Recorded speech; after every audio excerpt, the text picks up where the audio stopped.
Terima kasih masih bersama kami di Breaking News TV One. Masih juga bersama kami Bang Nahra, Bang Ali. Kita lanjutkan dialog tadi ya. Oke. Bang Ali, kontroversi Sirekap ini adalah by design. Sebagai pihak terkait, Anda menganggapnya seperti apa? Ini sudah didesain loh.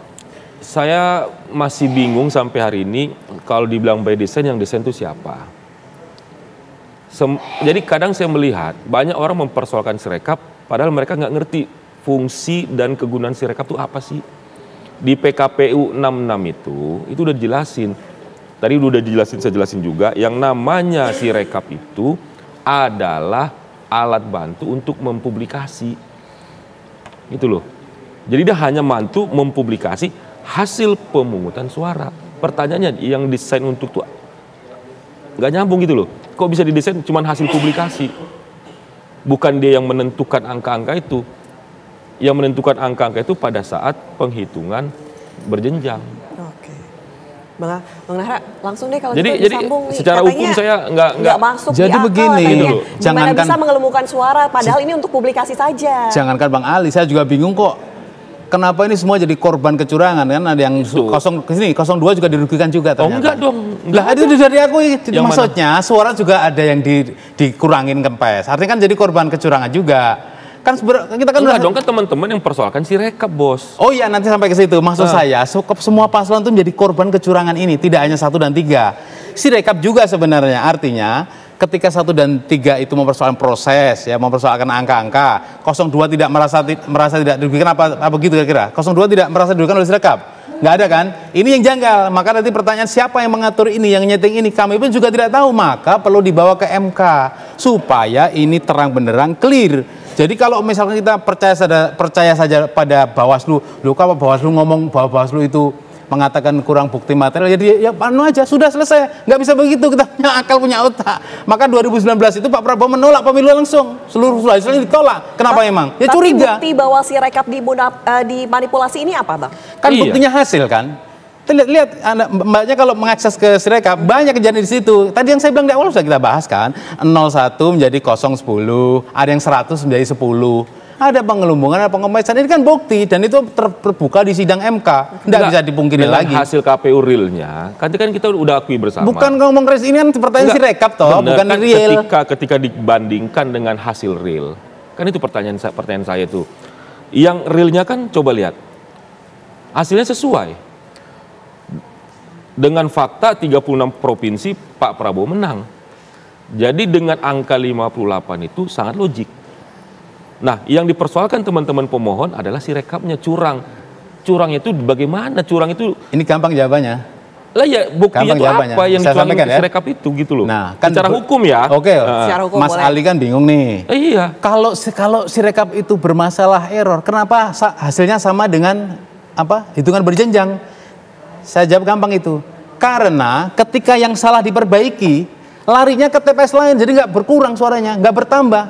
Artinya ada pemindahan suara. Pemindahan suara. Ya? Buktinya di suara realnya nggak ada yang pindah suara. Mbak tahu nggak, hasil real KPU itu, suara dihitung bertingkat itu semua dipantau saksi, dipantau semua orang. Oke, tadi kalau dikatakannya pindah kemana? Masa ketika dipantau TPS itu terus pindah ke provinsi lain terus sana berubah? Memang begitulah kejadiannya. Menurut analisisnya. Tapi tadi kata Bang Nahra sempat ada terhadap saksi-saksi ini ada diancam kemudian diintimidasi begitu katanya. Banyak makanya pada mundur dari saksi kan. Karena memang itu faktanya. Karena kita jadi bingung siapa yang mengancam. Ya kita nggak nuduh paslon manapun karena itu fakta. Siapa pelakunya nggak tahu. Tapi ada yang diuntungkan dengan ancaman itu kan. Ya, yang diuntungkan pasti nggak akan protes. Karena mereka merasa diuntungkan. Kalau soal pengancaman ini kan di luar konteks ya. Kalau saya mengatakan kalau memang merasa, kalau tadi kan udah di disclaimer ya, tidak dipublish wajah, nama dan lain sebagainya, kok bisa tahu? Lapor aja siapa ke saksinya. LPSK. Terserah ke pihak berwenang. Kan ini kan bisa menjadi fitnah loh. Dan ini bisa menjadi asumsi juga dari Mas Mustafa. Tentunya bisa jadi klaim. Bang Nahra ada bukti ada kemarin. Ya, kalau ada bukti laporin dong. Jangan sampai nanti kemarin masalah lihat nggak sepersidangan kemarin? Yang 0103, lihat nggak? Itu nggak mungkin pertanyaan ini muncul. Misalkan pertanyaan, laporkan dong ke LSPK. Udah ada jawabannya. Kalau soal keselamatan mungkin LSPK bisa. LPSK. Tapi kalau soal pekerjaan bagaimana? Diancam. Kalau kau melaporkan, kau jadi saksi, jabatan ASN-mu hilang. Jabatan lurahmu, kepala desamu hilang. Emang LPSK kita bisa? Kita tahan dulu ya, Bang Ali juga kita tahan lagi. Kita nanti lanjutkan dialog. Kita menuju ke gedung Mahkamah Konstitusi terlebih dahulu karena sidang kembali kita akan perlihatkan kepada Anda, pemirsa. Mbak Baipun keluar nggak suara? Terjadi muncul pengecualian informasi itu. Kenapa? Apakah Anda khawatir atau ada rahasia yang harus disimpan atau bagaimana tentang Sirekap ini? Makasih Yang Mulia. Terima kasih. Pihak terkait silakan. Maaf, pemohon nomor 2. Terima kasih Yang Mulia. Saya ada beberapa pertanyaan yang saya ingin ajukan. Tadi dalam salah satu slide saudara saksi ada judul slide-nya berintegritas dan ada beberapa hal yang dijelaskan di situ. Saya tidak akan mengulangi itu. Tapi saudara mengatakan bahwa yang diinginkan adalah kebenaran mutlak di TPS, kalau saya tidak salah. Nah tentu ini yang kita inginkan semuanya, ya, karena kesalahan itu bisa diperbaiki menurut Anda, karena mungkin saja ada kesalahan. Ya. Nah, ketika Anda bicara mengenai metadata itu disimpan di satu tempat yang terpisah, ya, tidak accessible, ya, tidak bisa diakses. Nah, sepengetahuan saya metadata itu tidak bisa diubah, tapi Anda mengatakan bahwa metadata itu bisa diubah, kalau saya tidak salah. Nah, Anda juga bicara mengenai batching. Batching ini kan kalau saya tidak salah mengerti, ya penginputan yang bertahap, ya, yang dilakukan, ya. Data itu tidak dimasukkan sekaligus. Kalau Anda bicara mengenai batching, saya tolong dikoreksi kalau saya salah, tapi itu kesan saya, ya. Nah, ketika kami bicara dengan ahli kami dan bicara dengan saksi fakta kami yang juga mengetahui hal-hal semacam ini, ya, dia bicara mengenai yang dilakukan, ya. Data itu tidak dimasukkan sekaligus. Kalau Anda bicara mengenai batching, saya tolong dikoreksi kalau saya salah, tapi itu kesan saya, ya. Nah, ketika kami bicara dengan ahli kami dan bicara dengan saksi fakta kami yang juga mengetahui hal-hal semacam ini, dia bicara mengenai fungsi validasi. Tadi juga sudah disebut soal ini. Bicara juga mengenai fungsi edit yang menurut mereka tidak tersedia, tidak ada, ya. Nah, saya hanya ingin melakukan, ya, koreksi, bukan koreksi, verifikasi. Kalau ini salah, ya, kenapa itu, ya, mereka mengatakan tidak ada fungsi validasi itu, tidak ada fungsi edit itu, ya. Buat saya yang penting adalah transparansi karena Anda bicara mengenai integrity, gitu. Saya tidak mencurigai Anda, tidak mencurigai siapapun, tapi transparansi ini kan menjadi sangat penting buat kita supaya kita bisa tahu mengenai keadaan sebenarnya. Nah, tadi juga saksi bicara mengenai penggelembungan suara yang membantah apa yang dikatakan oleh saksi fakta yang kami ajukan kemarin, yang menyebutkan beberapa puluh juta angka yang potensial, ya, bisa digelembungkan.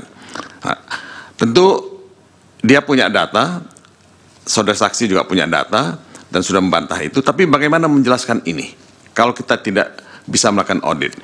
Makanya saya ingin mengajukan satu usulan kepada Majelis Hakim yang mulia.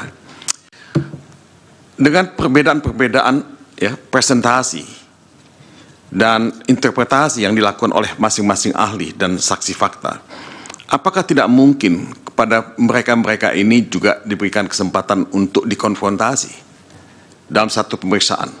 Kalau tidak, kita tidak akan bisa menemukan kebenaran yang sebenarnya.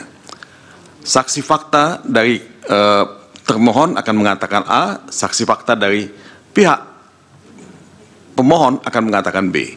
Nah, saya tidak tahu karena mekanisme ini tidak ada pada MK, tapi untuk mencari kebenaran dalam konteks satu persoalan pilpres yang sangat strategis, sangat penting buat kita dalam kehidupan berbangsa dan bernegara, menurut saya ini sangat penting, gitu, untuk dipertimbangkan.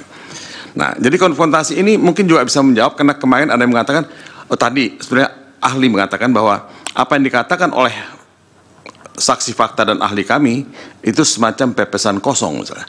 Buat saya ini agak tidak terlalu proper untuk diucapkan. Nah, kita ini punya Sirekap yang dananya besar sekali, tapi sampai detik ini kami tidak tahu betul berapa banyak sih anggaran yang dikeluarkan untuk mendevelop Sirekap sistem ini. Karena ini juga kalau bicara mengenai integritas, ini menjadi sangat penting. Saya mohon kepada majelis hal ini juga mungkin bisa dipertanyakan gitu. Karena proyek Sirekap ini banyak sekali berani mengusulkan ini karena saya tidak tahu dan tidak yakin apakah e-voting itu bisa jalan di Indonesia dan bisa punya integritas. Mungkin saya berhenti sampai di sini. Mungkin Saudara Magdir akan melanjutkan. Terima kasih. Silakan berikutnya. Terima kasih Yang Mulia.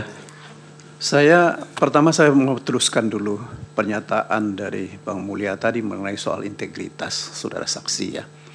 Dari keterangan saksi kami dan juga yang disampaikan kepada kami, misalnya ini ada satu TPS yang perubahan itu terjadi sampai 763 kali lebih.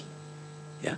Kalau kita bicara tentang integritas, ya, apakah perubahan-perubahan seperti ini mencerminkan integritas yang dibangun supaya terjadi perubahan,